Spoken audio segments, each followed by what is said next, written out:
Welcome to lesson 13 on scanning items back into the system.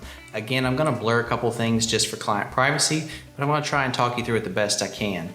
So we're still working on our parking lot show. You'll just go to projects. Now that it's time to scan back in, I'm so sorry. We're going to go to warehouse and we're going to go to return manifest. That's going to open up our return manifest category. And then from there, just select the pull sheet that you're trying to, or the manifest that you're trying to return, which in my case is going to be the parking lot show.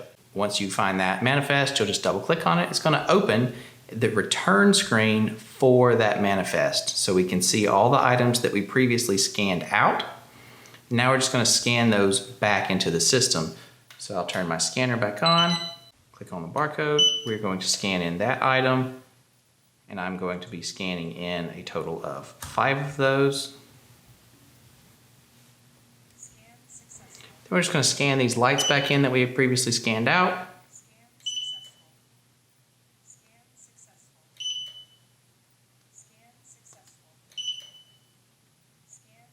And I apparently scanned out 10 cables, so I'll scan back in 5 more. And I'll just put in that I scanned in 5. Now that it's fully complete, now we just have the option to hit finalize. Now it's just going to say that it was finalized by me at 5/4/2020 at 9:28 p.m. by Hunter Lee.